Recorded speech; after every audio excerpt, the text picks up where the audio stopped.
Hey everyone, we are live from AI for the big AI and Agentic AI event in the summer this year in Las Vegas with Cognigy. Alan, how are you? I'm good. Great to see you again.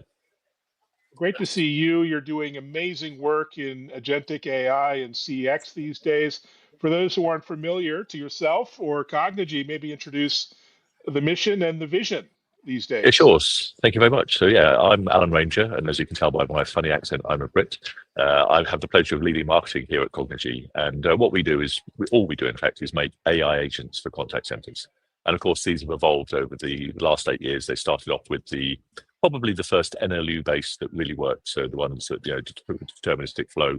And delivered great results. But of course, over the last 2 years, everything has changed with the advent of large language models, and of course, the whole concept of agentic. It's funny.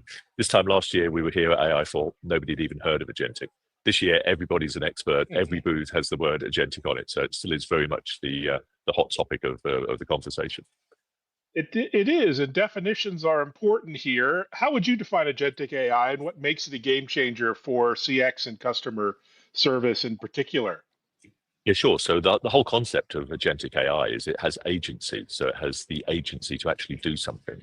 So in the customer service context, you can create an AI agent that has human-like reasoning and human-like understanding and Mm. human-like decision making and human-like task carrying out. So yeah, you can have an AI agent that understands absolutely everything and every element of the conversation. Never again will you have a bot saying, "I don't understand," because it will Mm. understand everything. But then, of course, what you have to do is ground it on the task that it has and the knowledge that it has. And so it's just focused on completing tasks.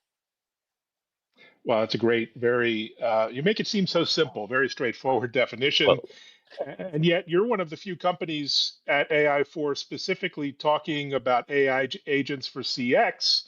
Why do you think that's the case? Why is that focus still maybe not the top one or two use cases for agentic AI yet? yeah, I think the reality is that nobody else has done it at scale because there's lots of Mm. new businesses that have set up and they're basically just a large language model with a wrapper. But of course, they've never done an enterprise integration. They have no Mm. orchestration layer. And yeah, it's easy to build a great AI agent that can have a wonderful conversation. But making it actually do something and being task oriented and connecting it to the CRM, connecting it to the backend systems, and then being able to scale to thousands of interactions all at once is quite hard. So I think that's why a lot of people are focused on perhaps some of the other use cases that are more simple and the individual agentic agent for individuals rather than doing something at scale in the contact center. But no, you're quite right. I've walked around and I haven't found anybody else talking about agentic AI for the CX. Lots of people doing analytics, that sort of stuff for CX, but not actually consumer facing AI agents, which of course is where all of the value is. Well, it's always you're ahead of the curve, and you have so many great customers and examples of real world deployments at scale. Care to shout out to any of those customers that are Yeah, really sure. Yeah. transforming their experiences? Yes, so one fantastic customer here in the US is Greyhound, the coach line company. They're not really a coach line now; they're more of a tech company, but they're incredible. So they became a customer probably just over a year ago, and they built their first AI agent for coach travel for India.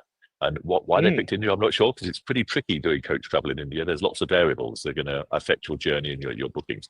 And they built it using the traditional deterministic AI.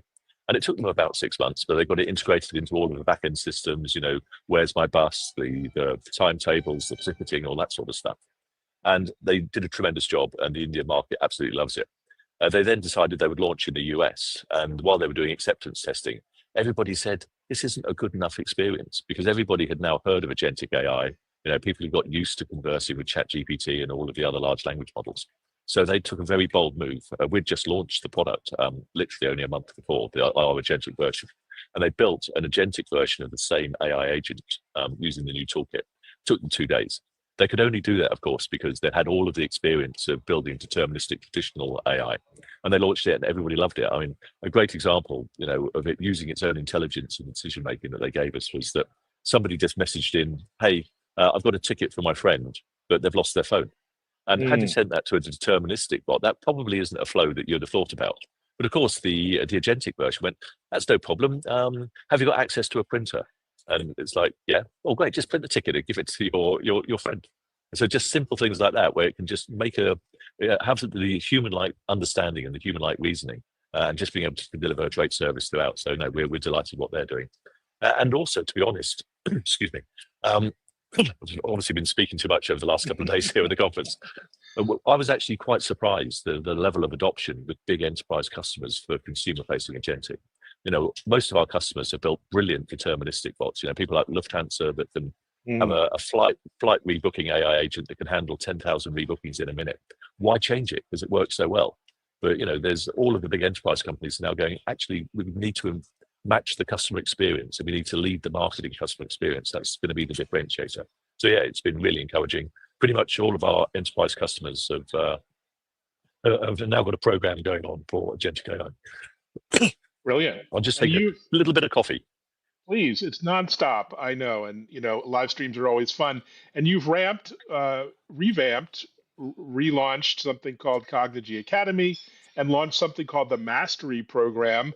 I'd really love to understand the driver behind those efforts, and I guess the push is to adopt AI faster and more effectively, I assume. That's exactly it. As you might imagine, there's not that many people with agentic AI expertise, particularly for customer service in the market.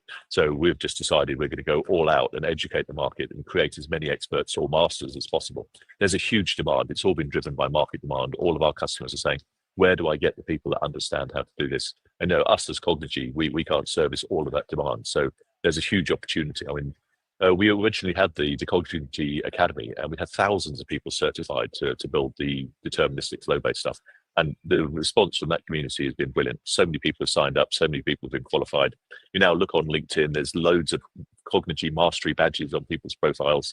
So yeah, it's just our way of making sure that the industry has enough expertise to actually deliver this fantastic customer experience we've all been waiting for.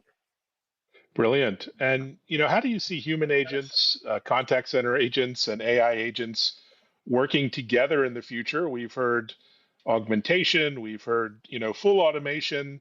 I imagine it's somewhere in between, but what do you see as the likely reality there? There will always be humans in the loop. I mean, I'm on Mm. a mission at the moment to try and get everybody to talk about the humans as human advisors, and then so we can have AI agents and human advisors. It's going to take me a while to get everybody to do it, but no, certainly the advisors are going to be there to do the value tasks. There's no reason now, because agentic AI is so good. There's not really any customer service scenario that you couldn't automate with an agentic AI. And so that they'll take the agentic stuff will take away all of the tasks that the humans don't need to do, and the humans can create value in terms of being brand ambassadors, because the people Mm. that love working in the contact centers love having conversations and helping people with complex problems and big life moments. I don't know if you're familiar. We sponsored a program called the Agent of the Future. We've been running it at the CCWs all over Europe, and Mm. we'll bring it to the US next year. So we bring 20 of the top contact center agents from the big brands that we work with, and they have a special day at CCW where we just talk to them about the future. They learn how to build their own agentic AI agent, and then some of the really brave ones come on stage the next day at the main conference. So they're there sitting in front of their bosses and hundreds of people. They've never been on stage before. And when we did it in London, there was this brilliant advisor from TripAdvisor, actually. And she said, I love AI. I hated doing all the demeaning tasks. It has just given me so much future as a brand ambassador for my company. And I just can't wait to just be, implementing the AI to make the tasks go away, and just being able to give fantastic service and time, more importantly, to the customers that really need to talk to a human. Wow, what a wonderful testimonial. Um, And I love the focus on education and practical, utilitarian, useful business cases. So, what's the biggest misconception do you think you hear from companies or quote unquote the experts who are looking at AI for customer service? And how do you address or dispel those myths? Yeah, there's still a huge amount of confusion in the market what agentic Mm. really is. I mean, a lot of people have just taken what they had before and stuck an agentic sticker on it. And then there's other new companies, as I was saying earlier, that are just a large language model with a wrapper on it. So I think the biggest misconception is how easy it is to implement an enterprise-ready agentic AI for the enterprise. As I said, you can build the agent that can have a great conversation, but you really do need that orchestration layer to be able to connect it to everything, whether it's your CCaaS, or whether it's your CRM, but also to be able to monitor it as well. You need to know what's going on. You need to know if the AI agent is performing. And most of the traditional sort of contact center platforms were built to manage the performance of humans, not a blend of AI and humans. So I think, we're beginning to see that, the misconception is you can just plug it in and it'll just work out of the box. And we're seeing that a lot, but generally by about the second or third meeting, those people aren't around anymore. People have realized that you do need that enterprise experience and the ability to scale up to what you need. Great point. I love your tagline at Cognigy, built for what's next. Yep.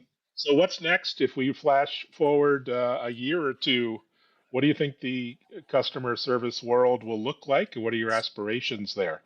Yeah, I think it'll go way beyond customer service. I mean, obviously, customer Mm. service is not done. There are still so many bots out there that suck, and so many contact centers that are overloaded with massive wait times and demotivated human advisors. So, yeah, we're just going to continue to transform the whole experience for inbound customer service. But what I can see happening with Agentic AI is it's going to move much more into the outbound sales and marketing side of things. So it will be every customer interaction. It won't just be the inbound customer service. Because, excuse me. Before, you couldn't really build a deterministic AI agent for outbound because you had no Mm. idea what the person on the other end was going to say when they picked up the call or started the Mm. chat. But with Agentic AI, you can actually do that. You can do these outbound notifications or outbound conversations, and immediately the conversation starts as a unique, hyper-personalized conversation able to happen between the AI and the consumer. And that really transforms sales and marketing. I would just imagine that maybe you might be a shampoo manufacturer and somebody has used your shampoo and it made their hair go a bit frizzy. So they can just scan the QR code on the back of the bottle and then immediately start a conversation with an AI agent. And that AI agent knows which product you're looking at because of the QR code, knows you're got frizzy hair, and it can then give you recommendations and start this one-to-one relationship, hyper-personalized with millions of people. And then maybe in a couple of weeks' time, they can send a voucher for some conditioning products for frizzy hair, that sort of stuff. And as long as the consumer doesn't break the connection, you've got this lifetime connection between brand and consumer, which never existed before. Typically the only relationship would be with the retailer, wherever the consumer bought the product. So that's going to be massive. And then in the enterprise, in B2B, we have a very large bank in Europe that have built their first outbound AI agent. And what it's doing is that somebody goes onto their website, they fill in an application for a loan. But of course, you then need to speak to a certified financial advisor before you can take the loan out. You can't just, this is in Europe, so all very, very strictly regulated. But what was happening is these very expensive certified financial advisors were making outbound calls. Only 15% of the people picked up. So they were just dialing, getting, it just wasn't working. So very simple. We built this hyper-personalized, very human-like agentic AI. Called, said, hey, I'm calling from the bank. You filled in this application for your loan. I need 10 minutes for you to talk to a financial advisor. Is now a good time? And quite often the person would say, no, I can't. So it would reschedule, and then it would call back, and it would reschedule and keep doing that until the person was ready to talk. But what that's resulted in is that these advisors, now 85% of the people they're talking to that they actually have a live call with are converting and actually taking the loan and continuing. So they've gone from 15% pickup rate to 85% completion rate just with a really simple agentic AI. And you couldn't have done it without agentic. You couldn't have done it with a flow-based one. So yeah, I think the future is going to be the whole contact between the whole enterprise and their consumers. Wow, so exciting. So as far as looking ahead, if customers maybe are a little bit behind the curve in getting started with agentic AI or looking to prepare, what should they do first? And how should they engage with Cognigy perhaps in their journey? What Yeah, would be a well, good first step? it is real and it is now. So everybody does need to be looking at it. And yeah, the first step really is to work with the team and identify what that use case is. Mm. In the early days of AI, you would see these sort of center of excellences being set up, and all they were doing was getting the technology and playing with it. They didn't have a use case. And even this time last year, we were meeting our first sort of vice president of AI transformation, and they'd been appointed by the board or the chief executive to use AI in the business, and they didn't really know what the use case was going to be. One of them actually admitted to me last year that he went to ChatGPT and said, what should I do? And ChatGPT said, I'm great at customer service. And that's why he came to talk to us at this event last year. So yeah, it really is. Make sure you've got a concrete use case with a concrete business case so you can prove an ROI. It can be something pretty simple, but make sure that it has an impact. So it's got a reasonable amount of volume. and focus on that and get it right and learn the skills to actually orchestrate the AI as well as just building the conversation.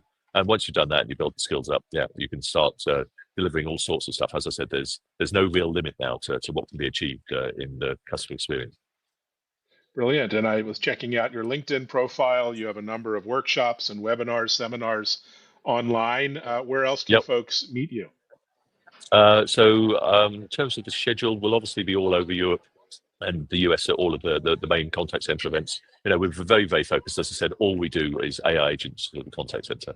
So yeah, generally, if there's a big major contact center event within your region, we'll probably be there. We love to tell our story. Yeah, we've got so many customers that love to join us on stage and tell us stories as well.